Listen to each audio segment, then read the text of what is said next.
जनाब, कल Pakistan cricket board के चेयरमैन मोहसिन नकवी साहब ने कराची स्टेडियम का दौरा किया, जहां पर रेनोवेशन वर्क जारी है चैंपियंस ट्रॉफी को लेकर।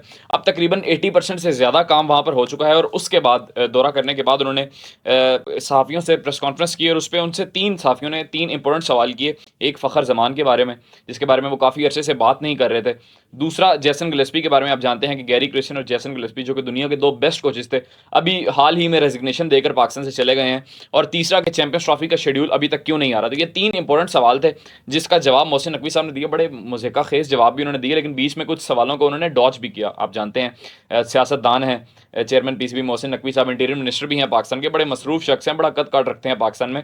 और जिस सवाल का उन्होंने जवाब नहीं देना होता, वो उसका जवाब नहीं देते, उसको डॉच कर देते हैं। ऑब्वियसली आप उनका क्या ही कर लेंगे, जितनी एक स्ट्रॉन्ग और पावरफुल शख्सियत वो हैं पाकिस्तान के अंदर, तो आप क्या कर सकते हैं। अगर वो जवाब नहीं देंगे, ऑब्वियसली आप उनका कुछ नहीं कर सकते। खैर, ये तीन मौजूद डिस्कस हुए, उस पर उन्होंने जवाब दिए, इसके बारे में बात करेंगे। लेकिन इससे पहले अगर आपने अभी तक हमारा चैनल सब्सक्राइब नहीं किया तो इसको ज़रूर सब्सक्राइब कीजिएगा, बेल आइकन पर ज़रूर क्लिक कीजिएगा ताकि हमारी तमाम तर वीडियोस आप तक पहुंच सकें। इसके अलावा अगर आपकी कोई राय हो तो कमेंट सेक्शन में ज़रूर लिखा करें। अच्छा, सावी ने मोहसिन नकवी साहब से सवाल किया कि चैंपियंस ट्रॉफी को लेकर अब मामला कहाँ पर स्टैंड करते हैं। इंडियन टीम तो ऑब्वियसली पाकिस्तान नहीं आ रही, लेकिन 2026 का जो वर्ल्ड कप होगा, अगर उसके फाइनल में पाकिस्तान टीम क्वालिफाई करती है, तो क्या हम वहाँ पर जाएंगे या नहीं जाएंगे। और ये जो फ्यूजन फार्मूला अगले 3 साल का बना है, तो ये 2027 तक ही अप्लाई होगा या इसके बाद भी ये अप्लाई होता रहेगा। तो इस पर चेयरमैन पीसीबी मोहसिन नकवी साहब ने कहा कि अगर 2026 के वर्ल्ड कप में पाकिस्तान टीम क्वालिफाई करती है और पाकिस्तान टीम जो फाइनल होगा 2026 के वर्ल्ड कप का, वो श्रीलंका में ही खेलेगी।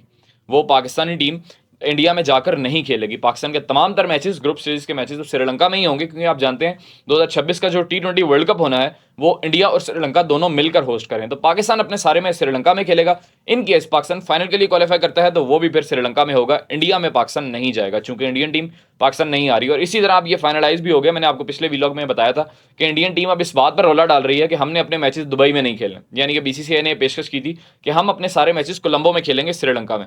और फिर इन केस अगर चैंपियंस ट्रॉफी का इंडियन टीम फाइनल में जाती है चैंपियंस ट्रॉफी के, तो फिर फाइनल भी श्रीलंका कोलंबो में होगा, दुबई में वो नहीं होगा। लेकिन ये ऑफर रिजेक्ट हुई बीसीसीआई की, और अब ये कंफर्म हो गया है कि 23 तारीख को फरवरी 23 को दुबई में पाकिस्तान और इंडिया का मैच खेला जाएगा। ये एक टेंटेटिव शेड्यूल निकाला गया है ब्रॉडकास्टर्स के लिए। अभी तक शायद आज, जब तक मैं ये व्लॉग रिकॉर्ड कर रहा हूँ, आप सुन रहे हैं, तब तक मे भी शेड्यूल आ जाए, लेकिन अभी तक नहीं आया। खैर, ये एक उन्होंने कहा कि अगर इंडियन टीम, दूसरी चीज़ उन्होंने ये कही कि मैं अभी तक इंडियन बीसीसीआई से ये रिटर्न में लेना चाहता हूँ, यानी कि आईसीसी हमें रिटर्न में ये प्रोवाइड करे कि ये जो 3 साल फार्मूला एक्सेप्ट हुआ है, फ्यूजन फार्मूला, जिसमें पाकिस्तान इंडिया नहीं जाएगा और इंडिया पाकिस्तान नहीं आएगा, तो ये हमें रिटर्न में चाहिए। लेकिन यहाँ एक बात और है कि बीसीसीआई जितना स्ट्रांग है, जितना उसका इन्फ्लुएंस है, अभी कल ऑस्ट्रेलियन क्रिकेटर्स ने एबीसी, एक पॉडकास्टिंग चैनल है, उसको इंटरव्यू दिया है। उसमें उन्होंने बड़ा ही मॉक किया आईसीसी को, यानी कि उन्होंने धज्जियां उड़ा के रख दी आईसीसी की। और अगर उनकी जगह कोई पाकिस्तानी क्रिकेटर होता तो अभी तक उस पर बैन लग चुका होता। मैं आपको नेक्स्ट व्लॉग में बताऊंगा कि उन्होंने बीसीसीआई, आईसीसी और इंडियन क्रिकेट के बारे में क्या क्या कहा है। ये मैं आपको नेक्स्ट व्लॉग में जरूर बताऊंगा। खैर, तो ये मुझे नहीं लगता कि बीसीसीआई इसको कबूल करेगा। आप जानते होंगे 2014 में जब बिग 3 बनी थी, तो पाकिस्तान ने उनको सपोर्ट किया था, यानी कि बिग 3 के जो मामलात हैं, चूंकि बीसीसीआई ने फिर पाकिस्तान को कंपनसेट किया था, तो पाकिस्तान ने नजम सेठी साहब के दौर में ये कंपनसेट इसलिए पाकिस्तान ने माना इसलिए था बिग 3 को कि ये मुआहदा हुआ था कि पाकिस्तान 2 दफ़ा इंडिया जाएगा, इंडिया 3 बार पाकिस्तान आएगा, और स्टार्ट यहाँ से होगा कि हम एक सीरीज पाकिस्तान इंडिया के दरमियान बायलैटरल खेलते हैं न्यूट्रल वेन्यू पे, जो कि दुबई होगा। लेकिन बाद में इंडियन टीम ने, उस टाइम भी लिखत पढ़त में मुआहदा हुआ था, लिख कर दिया था बीसीसीआई ने और आईसीसी ने भी, लेकिन इंडियन टीम इससे मुकर गई थी, बीसीसीआई से मुकर गया था, जो कि वो करते ही इस तरह। खैर, फिर पाकिस्तान ने बीसीसीआई को सू किया और पाकिस्तान ने जो कोर्ट होता है आईसीसी का, वहां पर मामला लेकर गए, लेकिन पाकिस्तान वो केस हार गया। और ये जवाब आईसीसी ने दिया कि यानी कि आपने ये गलत कहा है, और आपने जो आईसीसी के पैसे ज़ाया किए हैं, जो कोर्ट्स के और जजेस के पैसे लगे हैं, तो वो पाकिस्तान ने गालबन उस टाइम 35 करोड़ रुपए, पाकिस्तानी रुपीज़ में 35 करोड़ रुपए अदा किए थे आईसीसी को, पैसे ज़ाया करने पर, यानी कि वक्त ज़ाया करने पर आईसीसी का। और मुआहदा किसने तोड़ा? बीसीसीआई ने। तो सर, बीसीसीआई का जितना इन्फ्लुएंस है वर्ल्ड क्रिकेट में, आप इसको न्यूट्रलाइज नहीं कर सकते, आप इसको छुटला नहीं सकते।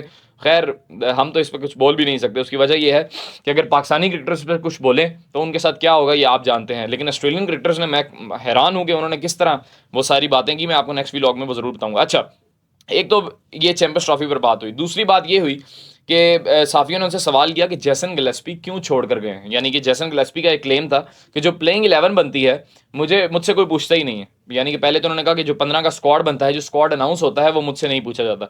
फिर उन्होंने ये भी कहा कि इवन जो प्लेइंग 11 अनाउंस होती है, वो भी मेरे मशवरे से नहीं होती। यानी कि चेयरमैन पीसीबी मोहसिन नकवी साहब ने जेसन गिलेस्पी को भी मेंबर बनाया था सिलेक्शन कमेटी का और कप्तान को भी बनाया था, ये अनाउंस हुआ था उनके टाइम पे जब वो आए थे। तो लेकिन जेसन गिलेस्पी का एक क्लेम था कि प्लेइंग 11 में भी मेरी भाई नहीं चलती कोई, इस वजह से वो रेजिग्नेशन देकर गए। अच्छा, ये सवाल जब मोहसिन नकवी साहब से हुआ तो उन्होंने एक बात क्लियरिफाई की, उन्होंने कहा कि हमने जेसन गिलेस्पी को सिलेक्शन कमेटी का मेंबर बनाया था, डिसीजन मेकर नहीं बनाया था कि वो जो कहेंगे वही होगा।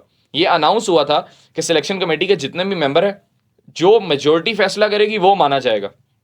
तो ये उन्होंने अपना पॉइंट क्लेरिफाई किया। लेकिन फिर भी अब देखें, मोहम्मद हफीज़ आए वो चले गए, वहाब रियाज आए वो चले गए, गैरी क्रिश्चियन रिजाइन कर गए, जेसन गिलेस्पी रिजाइन कर गए, तो कोई ना कोई प्रॉब्लम तो पाकिस्तान की मैनेजमेंट में ही है ना। कोई प्रॉब्लम तो आप में भी लाए करती है जो आप मान नहीं रहे, यानी कि इतने लोग आपके साथ एडजस्ट नहीं हो सके।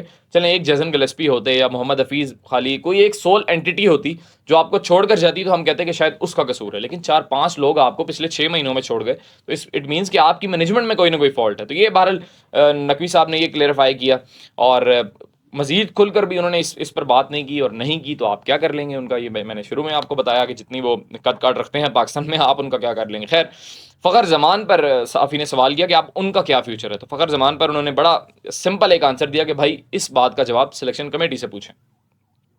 आप सिलेक्शन कमेटी से पूछें कि फ़खर ज़मान को क्यों सिलेक्ट नहीं किया, मेरा इसमें कोई अमल दखल नहीं है। हालांकि हकीकत यह है कि चेयरमैन पीसीबी मोहसिन नकवी साहब की तरफ से ग्रीन सिग्नल अभी तक ओपन नहीं हो रहा फ़खर ज़मान के लिए। आप देखें ना कि पाकिस्तान क्रिकेट बोर्ड ने अपनी प्रेस रिलीज में यह कहा कि फ़खर ज़मान सिलेक्शन के लिए अवेलेबल नहीं है। तो अब सिलेक्शन के लिए अगर अवेलेबल ही नहीं है तो सिलेक्शन कमेटी का क्या रोल है इसमें? यानी कि ऊपर से कोई मामलात है ना जिसकी वजह से फ़खर ज़मान फिट तो हैं। अब आज जब मैं ये वीलॉग रिकॉर्ड कर रहा हूँ, आज चैंपियंस कप का क्वालिफायर था नूरपुर लायंस और यूएमटी मार्कोट्स के बीच। फ़खर ज़मान साहब ने 89 रन किए हैं 60 बॉलों पर, तो यानी कि वो फिट हैं, तो भाई वो पूरा टूर्नामेंट भी खेल रहे हैं, स्कोर भी कर रहे हैं। तो फिर वो सिलेक्शन कमेटी के लिए अगर वो ओपन टू सिलेक्शन ही नहीं है, तो इट मीन्स कि आपने उनके लिए रेड सिग्नल ऑन किया हुआ है ना। पीसीबी चेयरमैन मोहसिन नकवी साहब उनको नहीं आने दे रहे, क्योंकि सिलेक्शन कमेटी तो तब उनको रखेगी जब वो सिलेक्शन के लिए अवेलेबल आप उनको करेंगे। तो वो ट्वीट वाला मसला और वो जो कनेक्शन कैंप में उस्मान वाला साहब के खिलाफ उन्होंने बोला था, ये दो बातें अभी तक उनकी जान नहीं छोड़ रही, जिसकी वजह से फ़खर ज़मान टीम में नहीं आ रहे। लेकिन फिर अगेन वही बात कि मोहसिन नकवी साहब इस सवाल को डॉज कर गए, उन्होंने कुछ सही तरह इस पर जवाब नहीं दिया। खैर, ये 3 बातें उन्होंने जो मेन थी उनकी प्रेस कॉन्फ्रेंस में, वो मैंने आपके सामने रखी। इसके बारे में आपकी क्या राय है, कमेंट सेक्शन में ज़रूर लिखिएगा। बहुत शुक्रिया।